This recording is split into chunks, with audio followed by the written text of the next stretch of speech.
حسبي ربي جل الله ما في قلبي غير الله میرے انتہائی قابل احترام مسلمان بھائیوں، دوستوں اور بزرگوں، قرآن کریم میں پارہ نمبر 15 کی سورہ بنی اسرائیل میں اللہ تعالیٰ ارشاد فرما رہے ہیں، وَلَا تَقْفُ مَا لَيْسَ لَكَ بِهِ عِلْمٌ إِنَّ السَّمْعَ وَالْبَصَرَ وَالْفُؤَادَ كُلُّ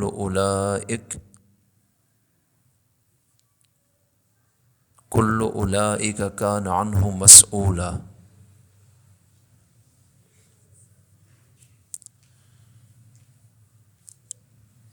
اس آیت میں اس چیز کو بیان کیا گیا ہے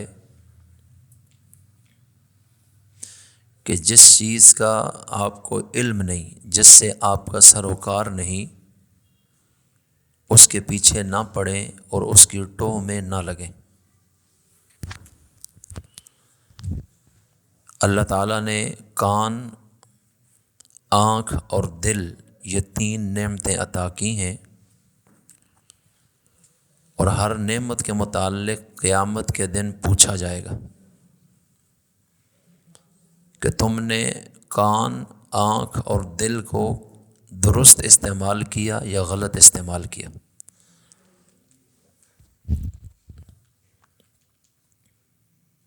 دوسرے مقام پر اللہ تعالیٰ فرماتا ہے،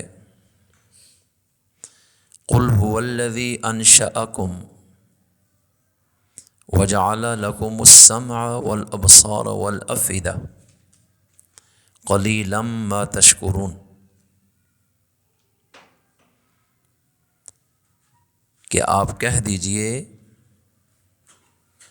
وہی اللہ وہ عظیم ذات ہے جس نے تم سب کو پیدا کیا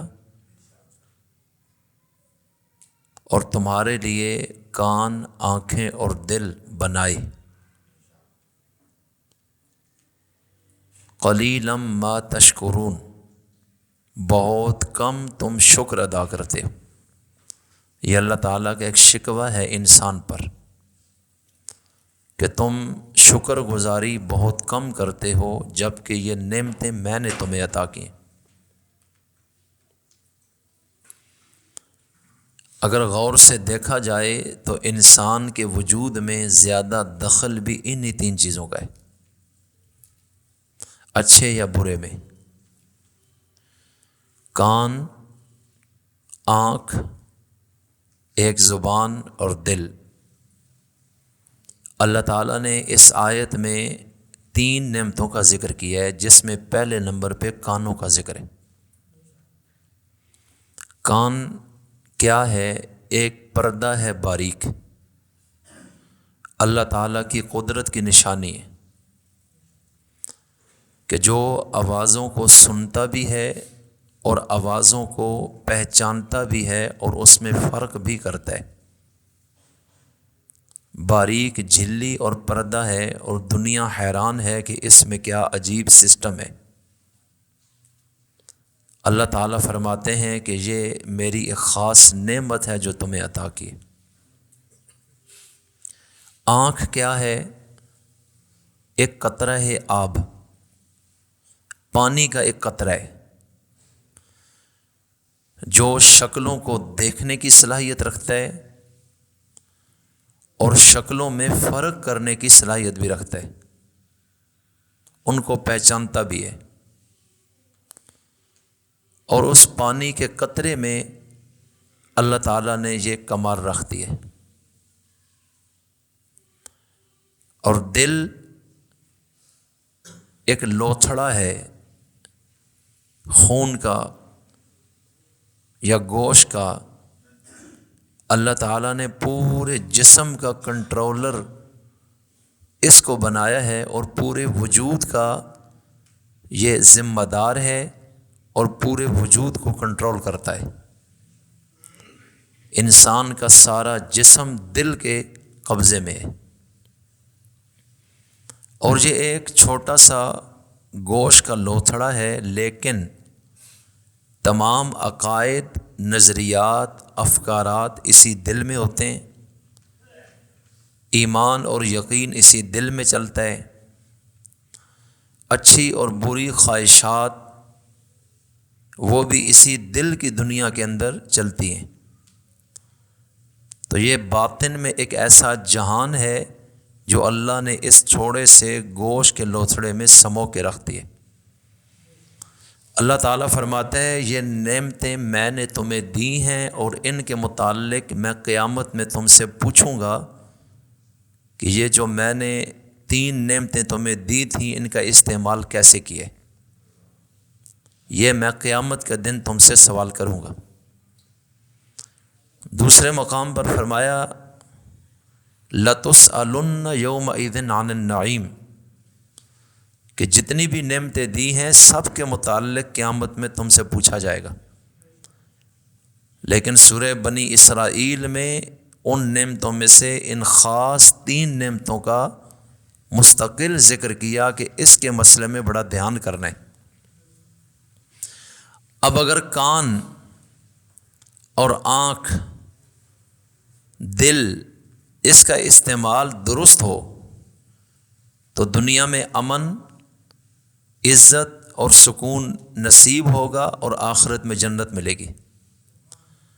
اور اگر ان کا استعمال غلط ہوگا، ناجائز ہوگا تو بد امنی بھی ہوگی،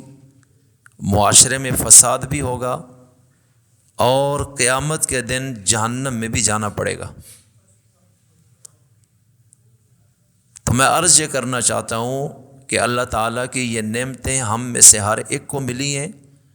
لیکن ہم دھیان نہیں کر پاتے کہ کبھی اس نعمت کا ہم سے پوچھا جائے گا اور ہم نے اس کو استعمال کیسے کرنا ہے۔ ایک انسان بھی اگر غور نہ کرے تو اس میں اور ایک جانور میں فرق کیا ہے، یہ کس وجہ سے اس سے افضل ہے، کس بنیاد پر یہ اشرف المخلوقات بنے گا۔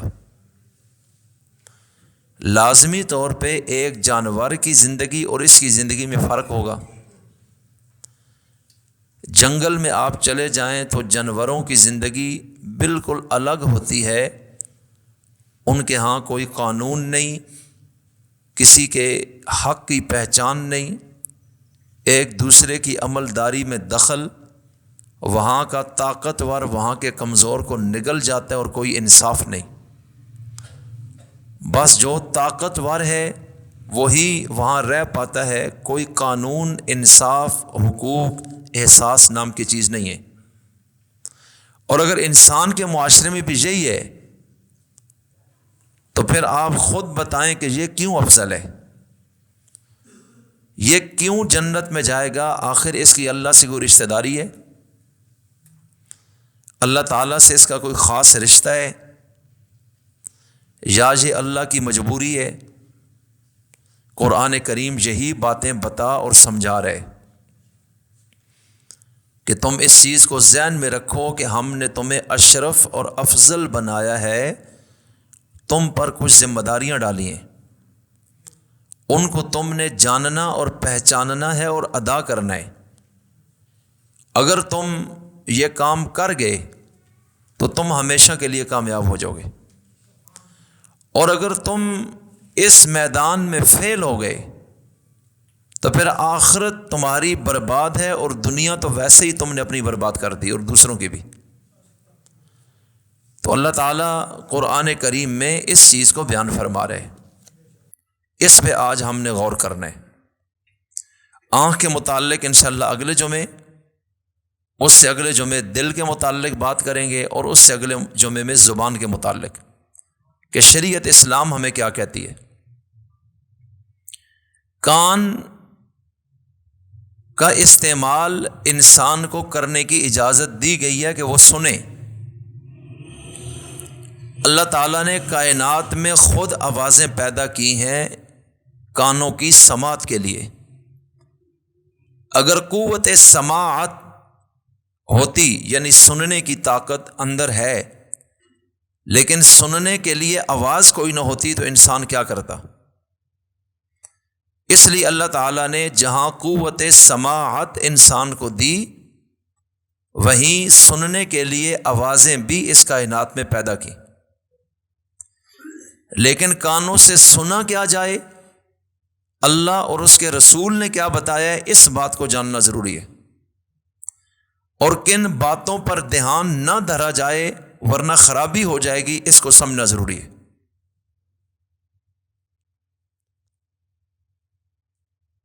نبی کریم صلی اللہ علیہ وسلم کی ایک حدیث مبارکہ ہے، ما اذن اللہ لشیء ما اذن للنبی ان یتغنى بالقرآن او کما قال علیہ السلام۔ یہ حدیث مبارکہ امام بخاری رحمۃ اللہ علیہ نے بخاری شریف کے اندر بیان فرمائی، باب من لم یتغن بالقرآن کے اندر۔ نبی کریم علیہ السلام کا یہ ارشاد ہے کہ اللہ تعالیٰ سب سے زیادہ دھیان سے کان لگا کر نبی کی اس تلاوت کو جو وہ بہترین آواز کے ساتھ کرتا ہے اس کو سنتے ہیں، یعنی اللہ خود بہترین آواز میں قرآن کو کان لگا کر دھیان سے سنتا ہے، تو کان کا پہلا حق یہ ہے کہ اس سے قرآن کریم سنا جائے، کہ یہ چیز خود اللہ کرتے ہیں اور اللہ کو پسند ہے، اور اللہ کو یہ چیز زیادہ پسند ہے کہ میرا نبی خوبصورت آواز میں تجوید کے ساتھ خوبصورت لہجے میں قرآن پڑھے اور میں دھیان سے سنیں، اور سب سے زیادہ توجہ سے اللہ اسی کو سنتا ہے۔ تو اس سے ایک بات یہ معلوم ہوئی کہ ہمیں بھی کانوں کا استعمال سب سے زیادہ قرآن کی تلاوت کے ساتھ کرنا چاہیے۔ یہ پہلی چیز ہے جس کو بیان کیا گیا ہے، اور قرآن کریم ہی میں اللہ تعالیٰ نے باقاعدہ طور پر ایسے لوگوں کا ذکر کیا ہے جو دھیان سے قرآن سنتے ہیں کہ اللہ ان پہ رحمت برساتا ہے۔ وَإِذَا قُرِئَ الْقُرْآنُ پارہ نمبر 9 میں سورہ اعراف کے آخری رکوع میں کہ جب بھی قرآن کریم پڑھا جائے فَاسْتَمِعُوا لَهُ تو تم توجہ اور دھیان سے سنو، کان لگا کر سنو، وَأَنصِتُوا اور خاموش رہو، شور پیدا نہ ہو، بالکل سکوت کی کیفیت ہو کہ قرآن کی آواز کانوں تک پہنچنے میں رکاوٹ موجود نہ ہو، اس کیفیت میں تم دھیان سے قرآن کریم کی قرأت سنو، لعلکم ترحمون۔ اللہ فرماتا ہے اس صورت میں امکان ہے کہ جب تم دھیان سے کان لگا کر قرآن سنو گے تو تم پر رحمت برسا دی جائے گی۔ تو یہ دنیا کا سب سے بہترین عمل ہے کہ آپ کانوں سے قرآن کریم کو سنیں، اس سے بہترین عمل دنیا میں کوئی نہیں ہے۔ اور آج معاشرے میں کتنا فیصد اس پہ عمل ہو رہا ہے یہ آپ مجھ سے بہتر سمجھتے ہیں۔ مہینوں مہینوں ہم سنتے بھی نہیں قرآن کریم۔ دوسرے نمبر پہ نبی کریم صلی اللہ علیہ وسلم کی حدیث کو سنا جائے۔ آپ صلی اللہ علیہ وسلم نے خود فرمایا، نظر اللہ امرأ سمع مقالتی فحفظها ووعاها وأداها كما سمعها او كما قال علیہ السلام، کہ اللہ تعالیٰ اس شخص کے چہرے کو تر و تازہ رکھے، چمکتا اور دھمکتا رکھے اور منور اور خوبصورت بنائے، کہ جس نے میری بات کو سنا یعنی حدیث کو سنا، فحافظها اور میری اس بات کو یاد کیا، فوعاها اور اس کو اچھی طرح محفوظ کیا، وأداها كما سمعها اور پھر جب موقع آیا تو اس کو آگے پہنچایا جس طرح اس نے سنا ہے میری بات کو۔ فرمایا میری دعا ہے کہ اس شخص کا اللہ چہرہ تر و تازہ کر دے، کہ اس کے چہرے پہ نور ہو اور اس کا چہرہ خوبصورت بن جائے، یہ اس کان سے حدیث رسول سننے والوں کے لیے رسول کریم علیہ السلام کی ایک دعا ہے۔ تو یہ دوسری چیز ہے جس کو کان سے سننے کا انسان کو زیادہ خیال رکھنا چاہیے۔ اس کے بعد تیسری چیز، دین کی کوئی بھی بات اور واعظ و نصیحت جس میں نصیحت ہو اور عبرت ہو، ایسی چیز کا سننا یہ بھی بہت فائدہ مند ہے اور انسان اس میں کامیاب ہوگا۔ قرآن کریم میں اللہ تعالیٰ خود فرما رہے الذین یستمعون القول، کہ جو لوگ دین کی بات دھیان سے سنتے ہیں، کان لگا کر سنتے ہیں، فیتبعون احسنا، اور پھر جو باتیں سنی انہوں نے اس میں سے جو اچھی باتیں ہیں ان کی پیروی کی، تابعداری کی اور ان کو اختیار کر لیا کہ میں اس پہ عمل کروں گا۔ اولئک الذین ھداھم اللہ، یہی وہ عظیم لوگ ہیں جن کو اللہ نے ہدایت عطا کی ہے۔ وَأُولَئِكَ هُمْ أُولُو الْأَلْبَابِ، اور یہی ہیں عقل مند جن کو قرآن کریم نے عقل مند قرار دیا کہ کانوں سے سننے کی جو قوت ہے انہوں نے اچھی باتوں کو سننے میں صرف کیا اور ان میں سے جو بہترین باتیں تھیں ان کو اختیار کر لیا اپنی زندگی میں۔ اللہ کہتے ہیں ان لوگوں کو ہدایت بھی مل گئی اور اللہ کے ہاں یہ عقل مند بھی ہیں، یہ بیوقوف لوگ نہیں ہیں۔ پارہ نمبر 23 سورہ زمر میں اللہ تعالیٰ نے اس چیز کو بیان فرمایا ہے۔ اسی طرح اللہ تعالیٰ نے قرآن کریم میں فرمایا اس قرآن کریم کے متعلق ان فی ذلک لذکری لمن کان لہ قلب او القی السمع وہو شہید، کہ اس میں تو نصیحت اور عبرت ہے۔ یہ جو قرآن کریم تم سنو گے، پڑھو گے یا علماء سے دین کی گفتگو سنو گے، فرمایا اس میں تو نصیحت کی باتیں ہیں، لیکن یہ فائدہ کس کو ہوگا کہ جو صاحب دل ہے، دل کے ساتھ دھیان کرتا ہے اور اندر سے چاہت رکھتا ہے کہ میں سننا چاہتا ہوں، او القی السمع وہو شہید، اور متوجہ ہو کر سنتا ہے، حاضر ہو کر مجلس میں بیٹھ کر غائب نہیں ہوتا کہ دھیان کہیں اور ہے اور دین کی بات چل رہی ہے۔ اللہ کہتا ہے جو لوگ حاضر رہ کر متوجہ ہو کر کان لگا کر سنیں گے ان لوگوں کو اس کا بہت فائدہ ہوگا اور یہ نصیحت ان کے لیے دنیا کے اندر بھی کمال کی ہوگی اور ان کی آخرت بھی کامیابی سے بھرپور ہوگی۔ شرط یہ ہے کہ اس کان کو سننے میں استعمال کریں اور توجہ اور دھیان سے سننے میں استعمال کریں۔ آج دنیا میں لوگ غلط باتیں، غلط چیزیں سن رہے ہیں، میں اس کی بھی آگے وضاحت کرتا ہوں، لیکن حق کو سننا چھوڑ دیا ہے، قرآن کریم کو سننا چھوڑ دیا ہے، احادیث کو دھیان سے سننا چھوڑ دیا ہے،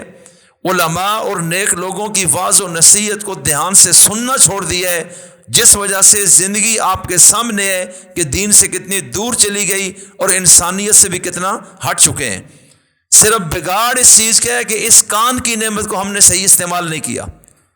ہم ایک چیز سے ہٹے تو ہم خود بھی صراط مستقیم سے بھٹکتے چلے گئے اور ہماری اولادوں اور نسلوں میں بھی یہ چیزیں اب چل پڑی ہیں ورثے کے طور میں۔ تو بہرحال میں عرض یہ کرنا چاہتا ہوں، اسی طرح نبی ایک حدیث ہے جسے صحابی رسول حضرت جابر رضی اللہ تعالی عنہ نے بیان کی ہے کہ رسول کریم علیہ السلام نے فرمایا کہ جس شخص نے دل سے اذان سنی، جب اذان ہوتی ہے چونکہ یہ اللہ کا پیغام ہے، مؤذن کھڑا ہو کے اللہ کی طرف سے بلا رہے حی علی الصلاۃ حی علی الفلاح، تو فرمایا کہ جب یہ دھیان سے دل لگا کر اذان سنتا ہے اور اذان سننے کے بعد اس نے یہ دعا مانگی اللہم رب هذه الدعوة التامة والصلاة القائمة آت محمد الوسیلة والفضیلة وابعثه مقاما محمودا الذی وعدتہ، فرمایا جس نے کان لگا کر اذان سنی اور اس کے بعد یہ دعا پڑھی تو نبی کریم علیہ السلام نے فرمایا قیامت کے دن اس شخص کے لیے میری سفارش اور شفاعت کرنا حلال ہو جائے گا۔ میں اس کی سفارش کروں گا قیامت کے دن، یا اللہ اس کو جنت میں ڈال دے، اس لیے کہ اس نے اللہ کے پیغام کو بڑے دھیان سے سنا ہے۔ اور دھیان کا کیا مطلب ہے کہ جب اس نے سنا ہے تو اس کو سمجھ کے اس نے قبول کیا ہے۔ اللہم رب ہذہ الدعوۃ التامہ، اے میرے رب جو اس دعوت کاملہ کا رب ہے، یہ جو دعوت دی گئی ہے او کامیابی کی طرف، او نماز کی طرف، یہ ایک ایسی دعوت تھی جس کو اس شخص نے قبول کی اور سنا ہے۔ والصلاۃ القائمہ، اور جو جماعت کھڑی ہونے والی ہے، یہ اس چیز کی دعوت تھی کامیابی کی۔ تو یہ کہتا ہے اے میرے رب، یہ دعوت میں نے سنی بھی ہے اور میں اس دعوت کو عملاً قبول بھی کر لوں گا، اور میری یہ دعا ہے آتی محمدً الوسیلۃ والفضیلہ، کہ آپ ہمارے نبی حضرت محمد مصطفیٰ صلی اللہ علیہ وسلم کو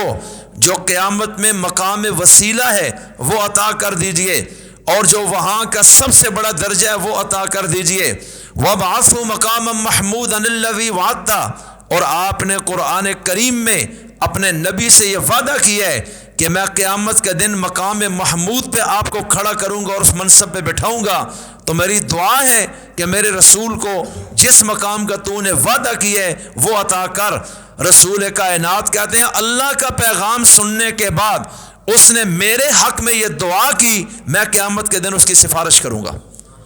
لیکن اب دھیان سے سنے ہی نہ تو پتہ کیا چلے گا اللہ نے کیا بولا ہے؟ تو آپ اس نعمت کو اس طرح استعمال کر رہے ہیں کہ اس کے بدلے میں آپ کے ساتھ رسول اللہ شفاعت کا وعدہ کر رہے ہیں۔ اسی طرح اور بہت ساری ایسی چیزیں ہیں جن کا میں ذکر مختصراً کرتا ہوں۔ کچھ چیزیں ایسی ہیں جن کو ہم دھیان سے سنتے ہیں تو ہمیں نصیحت حاصل ہوتی ہے اور ان میں سبق ہوتا ہے۔ ہماری زندگی میں جو ہم غلط ڈگر پر چلے اس کی ہم اصلاح کر لیتے ہیں۔ مثلاً کانوں سے ہم نے، آپ یہ بھی سمجھ لیجئے، یہ دنیا میں جتنی وحی بھی آئی ہے، انسانوں تک پیغام الہی آیا، یہ بھی سننے کے ساتھ آیا ہے۔ اللہ تعالیٰ نے پیغام حضرت جبریل کو دیا، انہوں نے سنا۔ حضرت جبریل نے ہمارے نبی کو دیا، انہوں نے سنا اور دھیان سے سنا۔ اور رسول اللہ نے آگے صحابہ کو سنایا، انہوں نے کانوں سے سنا اور اس کو محفوظ کیا۔ صحابہ اکرام نے وہ سن کر اگلوں تک پہنچایا۔ تو بنیادی دخل ہی دنیا میں کان کا ہے۔ اگر آپ کانوں سے سن کچھ نہ سکیں تو آپ بول بھی کچھ نہیں سکیں گے، آپ سمجھ بھی کچھ نہیں سکیں گے۔ اس لیے اللہ تعالیٰ نے قرآن کریم میں اس مقام پر ان 3 نعمتوں میں سے سب سے پہلے کان کا ذکر کیا ہے۔ اگر آپ کان رکھتے ہیں، اس میں قوت سماعت ہے، تو قوت گویائی یعنی بولنے کی طاقت بھی تب ہوگی۔ اور جو شخص پیدائشی طور پہ کانوں سے محروم ہے وہ زندگی میں بول کچھ نہیں سکتا، اس لیے کہ بولے گا تب جب اس کے اندر کچھ ذخیرہ ہوگا الفاظ کا اور پہچان ہوگی، اور وہ پہچان تب تک نہیں ہے جب تک کان کی قوت سماعت صحیح نہیں ہے۔ اور اگر کسی شخص نے کانوں سے غلط سنا اور غلط چیزیں اندر ڈالی تو زبان سے وہی نکلیں گی، اور اگر کانوں سے صحیح سنا تو زبان سے بھی صحیح نکلے گا اور آگے خیر کے چشمے پھوٹ جائیں گے۔ اس لیے اللہ کہتا ہے میں نے تمہیں کان عطا کیے، قیامت کے دن میں نے تم سے اس کے بارے میں پوچھنا ہے، بتاؤ تم نے کانوں سے کیا سنا اور کیا نہیں سنا ہے۔ آج ہم گانے سنتے ہیں، گالیاں سنتے ہیں، غیبت سنتے ہیں، آج ہم لوگوں کی چغلیاں لوگ لگاتے ہیں اور ہم سنتے ہیں، اور ہم ایک دوسرے کی ٹو میں لگ کر ان کے گھریلو اندر کے رازوں کو پہلے تو وہ گناہ اور پھر اس کو بیان کرتے ہیں اور اگلا بندہ سنتا ہے۔ تو یہ سارا گناہوں کا وبال ان کانوں کے ذریعے ہمارے کھاتے میں جمع ہوتا رہتا ہے۔ تو بہرحال میں عرض کرنا چاہتا ہوں، کچھ چیزیں ہیں جن کو ہم سن کر ہم نصیحت پکڑتے ہیں، اپنی غلطیوں کو درست کرتے ہیں، اور کچھ ایسی ہیں جن کو ہم سن کر ہم عبرت حاصل کرتے ہیں کہ یا اللہ ہمیں ان چیزوں سے بچانا، توجہ رکھیے گا۔ مثلاً ایک حدیث شریف میں ہے، نبی کریم علیہ السلام نے فرمایا کہ جب تم میں سے کوئی شخص بھی آسمان پر بادل گرجنے کی آواز سنے، اب ظاہر بات ہے وہ خوف کا وقت ہوتا ہے، ایک ایسا جس میں اللہ کا جلال غالب ہوتا ہے، اور آسمان میں کڑکڑاہٹ اور زبردست قسم کی آوازیں، اور جب اندھیری رات ہو اور انسان جنگل کے سفر میں تنہا ہو، اس وقت اس کی کیا کیفیت ہوتی ہے؟ قرآن کریم میں اس چیز کو بھی اللہ نے ذکر کیا ہے۔ تو میں عرض کرتا ہوں، نبی کریم علیہ السلام نے فرمایا کہ جب تم بادل کے گرجنے کی آواز سنو تو فوراً اللہ کی بارگاہ میں آپ یہ دعا کرو، اللہم لا تقتلنا بغضبک، اے اللہ اپنے عذاب کے ساتھ ہمیں ہلاک نہ کر دینا۔ توجہ، اللہم لا تقتلنا بغضبک ولا تہلکنا، اے اللہ تو ہمیں ہلاک، اے اللہ تو ہمیں قتل نہ کرنا اپنے عذاب سے، اور تو ہمیں ہلاک بھی نہ کرنا اپنے غصے اور انتقام سے، وعافنا قبل ذالک، اور اس وقت سے پہلے تو ہمیں عافیت اور خیر عطا کر دینا۔ یعنی ہمیں کوئی پتہ نہیں کہ جس طرح یہ آسمان پر خوفناک آوازیں ہیں اور کل آج ہم سن رہے اور خوف پیدا ہو رہے، تو ایسا وقت ہم پر نہیں لانا کہ کسی قسم کا تیرا غضب ہم پہ آ جائے اور ہم نشان عبرت بن جائیں۔ اب یہ ایک آواز آئی اور یکدم اللہ کی طرف دھیان ہوا، فرمایا کہ بادل کے گرجنے کی آواز سے یہ آپ نے دعا کرنی، اللہم لا تقتلنا بغضبک ولا تہلکنا بعذابک وعافنا قبل ذالک۔ اب یہ سماعت آپ نے کی ہے بادل کے گرجنے کی آواز کی، ساتھ ہی فرمایا اب آپ یہ دعا کر لیجئے۔ اسی طرح ایک حدیث میں آتا ہے کہ جب مرغ کے بولنے کی آواز سنو تو اللہ سے یہ دعا کرو، اللہم انی اسألک من فضلک، چونکہ بعض روایات میں ہے کہ مرغ فرشتے کو دیکھتا ہے اور فرشتوں کی آمد ہوئی ہوتی ہے، ماحول اچھا ہے، تو جب وہ آواز دیتا ہے اور مرغ بولتا ہے تو تم اللہ سے یہ دعا کی قبولیت کا وقت ہے، اللہم انی اسألک من فضلک، اے اللہ میں تجھ سے تیرا فضل مانگتا ہوں کہ اپنا فضل مجھے نصیب فرما۔ اور ایک حدیث میں ہے جب گدھا بولے یا کتا بولے اور تم یہ آواز سنو تو فوراً تم یہ کہو، اعوذ باللہ من الشیطان الرجیم، کہ میں کس کی پناہ مانگتا ہوں؟ شیطان مردود سے، میں اللہ کی پناہ میں آتا ہوں۔ چونکہ یہ گدھا اور کتا یہ بول رہے ہیں تو یہ شیطان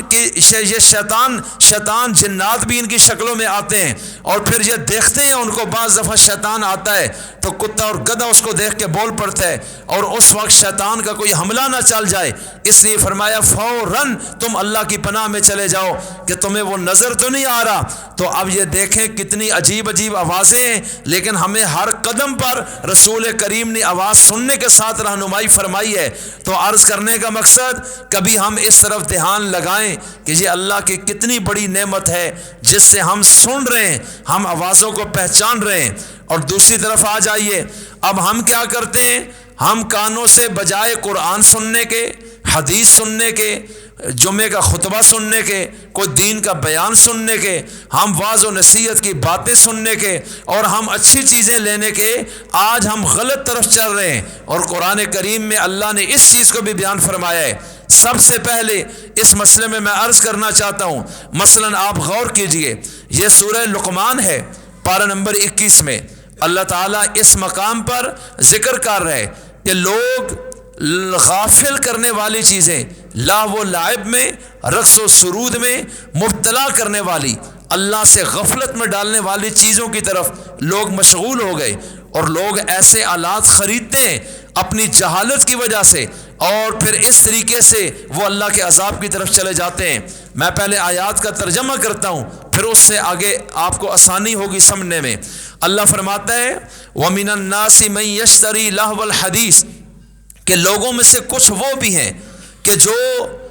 غافل کر دینے والی چیزیں، آلات موسیقی، گناہ کے آلات، ان کو خریدتے ہیں اپنا پیسہ لگا کر۔ اور آج اس چیز کو سمجھنا کوئی مشکل نہیں، ٹی وی ہے، وی سی آر ہے، گانے، ناچ، موسیقی، اور دوسرا تیسرا، اور اب تو موبائل مسجدوں میں نمازوں میں بھی بج رہے ہیں، اور اس میں ساز باز اور گانے، فلمیں، دنیا کی ہر چیز، یہ اللہ اس وقت فرما رہے۔ اللہ کہتے ہیں لوگوں میں سے کچھ ایسے ہیں جو غفلت میں ڈالنے والی چیزیں، لاہو و لعب، رقص و سرود، گانے بجانے اور موسیقی کے آلات کو خریدتے ہیں اپنا پیسہ لگا کر، لیضل عن سبیل اللہ بغیر علم، تاکہ جہالت کی بنیاد پر اللہ کے رستے سے لوگوں کو گمراہ کر دیں۔ یہ اس دور میں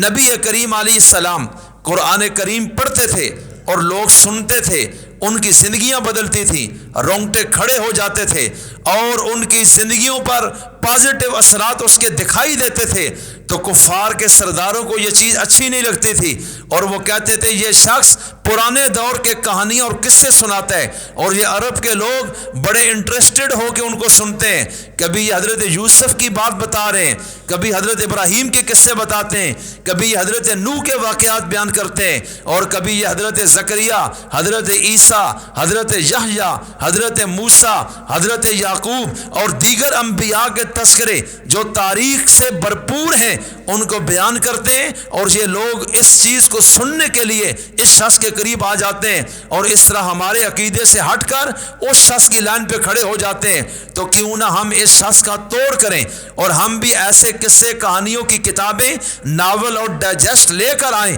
اپنا پیسہ لگا کر، کہ ہم بھی کھڑے ہو کر لوگوں کو اسفندیار اور دارا اور رستم ایران کے قصے سنائیں گے تاکہ لوگ ہمیں سنیں، اس شخص کو نہ سنیں۔ اب قرآن کریم یہ کہہ رہے، ایک شخص تھا نضر بن حارث، یہ ایران گیا اور وہاں کی تجارتی منڈیوں سے اس منحوس آدمی نے پیسہ لگا کر ناول خریدے، ڈائجسٹ خریدے، قصے کہانیوں کی کتابیں، اونٹ پٹانگ فضولیات، بد اخلاقی پر مبنی چیزیں، یہ ساری جو لوگ پڑھتے ہیں جیسے معاشرے میں، وہ اس نے پیسہ لگا کر بہت ساری لے آیا، اور جب یہ یہاں پہنچا مکہ مکرمہ میں تو آ کر لوگوں کو کہتا ہے یہ محمد عربی تمہیں کہانیاں سناتے ہیں، میں اس سے بہتر کہانیاں تمہیں سناؤں گا۔ اور اس وقت وہ کھڑا ہو جاتا اور پھر لوگوں کو کہتا آؤ میں تمہیں کہانی پڑھ کے سناتا ہوں۔ اللہ تعالیٰ نے اس وقت یہ آیت بیان کی ہے، یہ اتاری ہے کہ یہ لوگوں کو اللہ کے رستے سے غافل کرنے والی چیزیں خرید کر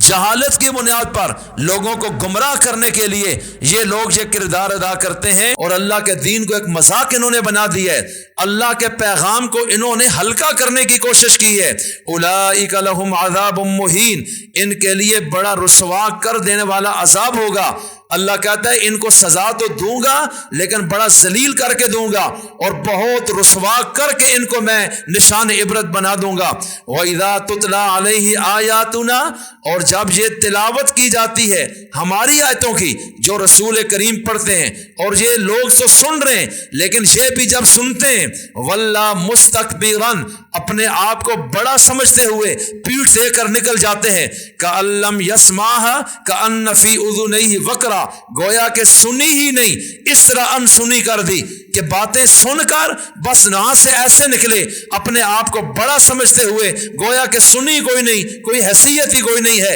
كَأَنَّ فِي أُذُنَيْهِ وَقْرًا، اللہ کہتا ہے ایسے ہوتے ہیں جیسے ان کے کانوں میں ڈانٹ اور بوجھ ہے، سیسا پگھلا ہوا ڈالا گیا ہے کہ اندر کوئی چیز جا کوئی نہیں رہی۔ فَبَشِّرْهُ بِعَذَابٍ أَلِيمٍ، اے نبی ان کو خبر دے دے دردناک عذاب کی کہ تمہارا انجام اچھا نہیں ہے، یہ رب تمہیں آج بتا رہے۔ اس لیے میں عرض کرتا ہوں یہ کافروں کا وتیرہ تھا قرآن کریم کے مقابلے میں ایسی چیزیں مارکیٹ میں لانچ کرنا کہ لوگ اس میں مشغول ہو جائیں اور اللہ کے دین سے دور ہو جائیں۔ اور آج آپ کے سامنے مسلمان شادی کا موقع آئے، ناچ گانا، رقص و سرود، شراب کباب، گانے، فلمیں، ناچنے والی، اور اس طرح کی پوزیشن میں پیسہ صرف کرے گا، گھنٹوں بیٹھے گا۔ فلم لگی ہوئی ہے 4 گھنٹے کی، کہتے ہیں سمجھ نہیں آئی اتنی جلدی ختم ہو گئی۔ ڈرامے کے سامنے کرکٹ پورا دن دیکھ رہے، بے حیائی کا ماحول ہے، چھکا لگا اور چوکا نہ لگا تو کیا ہوگا، لگ گیا تو کیا ہو گیا۔ ایسی بیوقوف بن گئی ہماری یہ ساری قوم، لاو و لائب میں، اور اس طریقے سے اپنے آپ کو ڈالا کہ اگر جمعے میں کوئی خطبہ سننے آ جائے 2-4 منٹ اوپر ہو، کہتے ہیں حضرت وقت بہت ضائع ہو گیا ہے۔ تو جناب وہ جو ٹی وی پہ 8 گھنٹے بیٹھے ہیں اس بارے میں جناب کا کیا خیال ہے؟ جو فلمیں گانے دیکھتے سنتے ہیں اس کے بارے میں جناب کا کیا خیال ہے؟ اس لیے میں عرض کرنا چاہتا ہوں اللہ تعالیٰ کہتا ہے جو سننے کی چیز تھی اس کی طرف تو آئے کوئی نہیں، اور جو نہیں سننی تھی اس سے تم نکلتے نہیں ہو، تو بتاؤ پھر تمہاری زندگیوں میں تبدیلی کیسے آئے گی اور میں کس طرح تمہارے ساتھ اچھائی کے وعدے کر سکتا ہوں؟ دعا کرو اللہ ہمیں قرآن و سنت کو سننے کی توفیق عطا فرمائے۔ آج دنیا غلط سن رہی ہے اس لیے غلط جا رہی ہے۔ جب لوگ صحیح سنتے تھے اور سننے کا حق ادا کرتے تھے اس وقت آپ دیکھتے تھے کہ معاشرہ بھی کس کیفیت میں تھا۔ میں ابھی آپ کے سامنے عرض کرتا ہوں، نبی کریم علیہ السلام بھی سب سے زیادہ قرآن کریم کو سننا پسند کرتے تھے، لوگوں کی باتوں سے بھی زیادہ آپ کی خواہش ہوتی تھی قرآن کریم پڑھا جائے اور میں سنتا رہوں۔ آپ پڑھتے بھی تھے لیکن سننے کو بھی پسند کرتے تھے۔ یہ باقاعدہ حدیث شریف میں سیاہ ستہ کے اندر موجود ہے کہ حضرت نبی کریم علیہ السلام تشریف لائے، آپ اپنے ممبر پر بیٹھے، صحابی رسول حضرت عبداللہ ابن مسعود رضی اللہ تعالیٰ عنہ بیٹھے ہوئے ہیں، اور بھی صحابہ کرام بیٹھے ہیں۔ نبی کریم علیہ السلام نے فرمایا، اے عبداللہ ابن مسعود، اقرا علیہ، اللہ کا قرآن پڑھو میرے سامنے، میں سننا چاہتا ہوں۔ اب وہ کہنے لگے، اقرأ علیک وعلیک انزل، اے اللہ کے رسول میں پڑھوں آپ کے سامنے جبکہ نازل تو آپ پر ہوا ہے، مطلب یہ ہے آپ کا حق زیادہ ہے کہ آپ ہمیں سنائیں۔ آپ نے فرمایا نہیں، بلکہ میرا دل کر رہا ہے کہ میں آپ کی زبان سے اللہ کا قرآن سنوں، میری چاہت ہے، میں قرآن سننا چاہتا ہوں، سناتا بھی ہوں، سننا بھی چاہتا ہوں، میری چاہت ہے آپ قرآن کریم پڑھیں۔ حضرت ابن مسعود کھڑے ہو گئے۔ اب میرے نبی سنتے کیسے تھے آپ ذرا اس کو سنیے گا۔ سورہ نساء موجود ہے پارہ نمبر 6 میں، حضرت عبداللہ ابن مسعود پارہ نمبر 5 اور پارہ نمبر 6 میں یہ سورہ نساء موجود ہے۔ حضرت عبداللہ بن مسعود صحابی رسول رضی اللہ تعالیٰ عنہ نے سورہ نساء کی تلاوت کی، حضور بھی سن رہے ہیں، صحابہ بھی سن رہے ہیں۔ اور کیسے سنتے تھے؟ ابو داؤد، سنن ابی داؤد سیاہ ستہ کی مشہور کتاب ہے، اہل سنت کی معتبر حدیث کی کتاب، 4 نمبر کی کتاب ہے۔ اس میں لکھا ہوا ہے کہ جب صحابہ قرآن سنتے تھے یا حضور کی مجلس میں واعظ و نصیحت، اس طرح بیٹھتے تھے ادب کے ساتھ، کوئی ہل جل نہیں، اور اتنا دھیان ہوتا تھا اس طرف کہ ان کو دنیا کا ہوش نہیں ہوتا تھا، گویا کہ ان کے سروں پہ پرندے بیٹھے ہیں، اگر ہلیں گے تو پرندہ اڑ جائے گا۔ اس قدر مجلس میں سکوت ہوتا تھا اور دھیان ہوتا تھا، اور اس حیثیت سے وہ شریعت کو سنتے تھے کہ ان کو دائیں بائیں کی توجہ ہی کوئی نہیں ہوتی تھی، اور دین کو سننے کا حق ادا کرتے تھے۔ جبھی اللہ نے ان عرب کے بدوؤں کو اٹھایا اور دنیا کا امام بنایا ہے، اس لیے کہ انہوں نے حق ادا کیا ہے نبی کو اور قرآن کو سننے کا، اور اللہ نے پھر ان کو اٹھایا ہے کہ اب ہم تمہیں اپنا نمائندہ بناتے ہیں۔ اور جب کوئی اللہ کی بات کو دھیان سے نہ سنے، اللہ کہتے ہیں اس کو فارغ کر دو، یہ ہمارے کاغذوں میں درست آدمی نہیں ہے، اس کا کلمہ اوپر سے ہے، یہ منافق ہے یا یہ گمراہی میں پڑ گئے، یہ دنیا کو حیثیت دے رہے۔ صحابہ کرام